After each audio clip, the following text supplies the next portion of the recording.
మన ప్రభువును రక్షకుడైన యేసు క్రీస్తు అతి శ్రేష్టమైన నామాన్ని బట్టి ఈ ఉదయకాల హోసన్న దైవ సందేశాలను ఈ కార్యక్రమం వింటున్న దేవుని బిడ్డలను మీకు శుభం కలుగునగాక. మీ అందరికీ వందనాలు. మీకు విచిత్రమైన మాట చెప్పాలని కోరుకుంటాను. మన గురించి మనం చాలాసార్లు మంచి చెప్పుకుంటాం.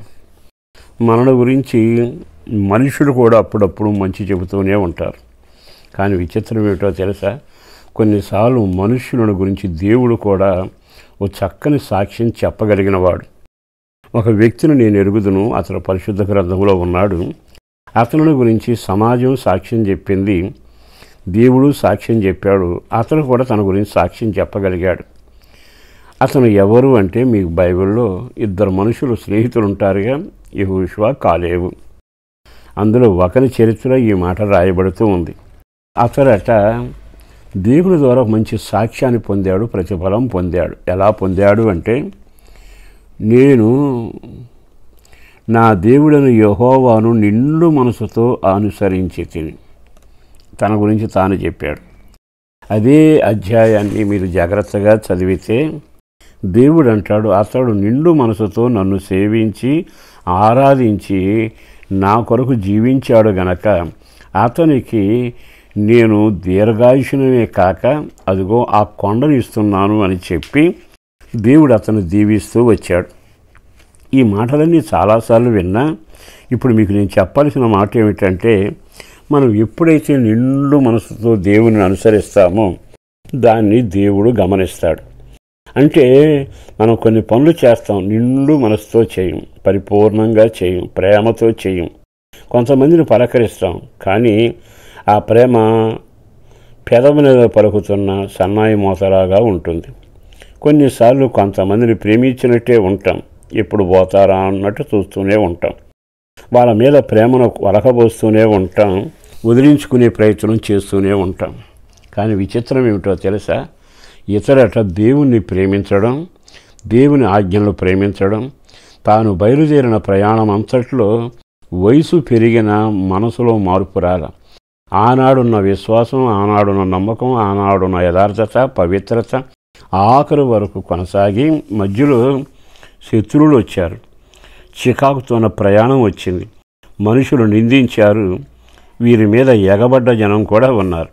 కానీ అతడట పరిస్థితులకు జంకలేదు, ఒక కాలు వెనక్కి వేయలేదు, తన పయనాన్ని సాగిస్తూ నిండు మనసుతో, అంటే సమస్యలు వచ్చినా, కన్నీళ్ళు వచ్చినా, ఈ భయంకరమైన విపత్తులు వచ్చినా, నా దేవుని నేను ఎరుగుదును, నా దేవుని నేను వెంబడిస్తున్నాను, నా దేవునికి నేను మాట ఇచ్చాను, ఆఖరి వరకు నిండు మనసుతో ఆయన సేవిస్తాను అని చెప్పి తన తీర్మానాన్ని కొనసాగించాడు. అట్టి వాని గురించి దేవుడు సాక్ష్యం చెప్పకుండా ఎలా ఉంటాడు? మీరు చదివే చరిత్ర లేఖనాల్లో యెహోషువ గ్రంథం 14 అధ్యాయం 8వ వాక్యంలో ఉంటుంది. అలా అధ్యాయం అంతా చదవండి.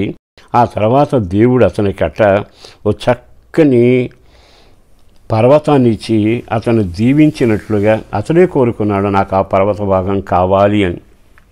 ఎంత ముచ్చటగా రాయబడింది. ఈ మాటలు విన్నాకైనా ఒక సేవకుడిగా మీకు ఒక మాట చెబుతాను. దేవుణ్ణి వెంబడించేటప్పుడు, స్నేహితుని ప్రేమించేటప్పుడు, కుటుంబాన్ని సంరక్షించేటప్పుడు, దేవునితో మాటిచ్చి నెరవేర్చేటప్పుడు నువ్వు ప్రతి పని సంపూర్ణంగా హృదయపూర్వకంగా చేయాలి. హృదయపూర్వకంగా చేయకపోతే నటిస్తే నష్టపోయేది నీవే.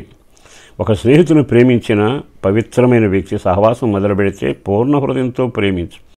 దేవుని పరిచర్య చేసిన పూర్ణ హృదయంతో నిండు మనసుతో చేయి.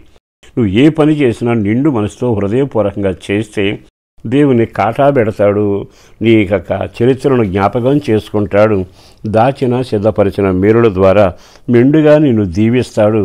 ఆ తర్వాత ఆ దీవెనలు ఎంత అంత అని చెప్పలేం.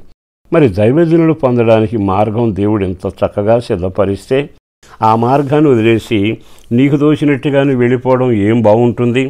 ఒకసారి ఆగి ఆలకించు సహోదరుడా. నీ ఉద్యోగంలోనైనా, నువ్వు పెట్టే సంతకంలోనైనా, రాసే రాతలోనైనా యథార్థత, నిండు మనసుతో నేను ఈ పని చేస్తున్నాను దేవుని ఎదుట అని మంచి అడుగులు వేయి. నీ పిల్లల జీవితంలో అద్భుతం చూస్తావు. పిల్లల నోట్లో, నీ నోట్లో నవ్వు ఉంటుంది. మీ ఇల్లు ధనాగారంగా మారుతుంది. దైవ దీవెనల చేత నింపబడి వర్ధిల్లుతావు. అట్టి కృప నా దేవుడు నీ నిండు మనసుతో నడిచిన విధానాన్ని బట్టి దేవుడు మీకు కలుగ చేయునగాక. పరిశుద్ధుడును ప్రేమాముడి నా ప్రభు వందనాలయ. అపారమైన నీ ప్రేమను బట్టి ధన్యవాదాలు. పేరు పేరున బిడ్డలను దీవించండి, రెక్కల నీడలో భద్రపరచండి, కృప కలుగునగాక.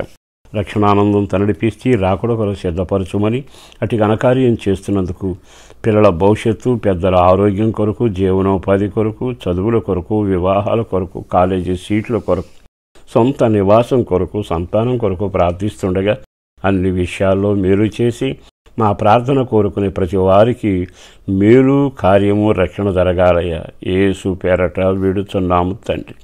ఆమేన్.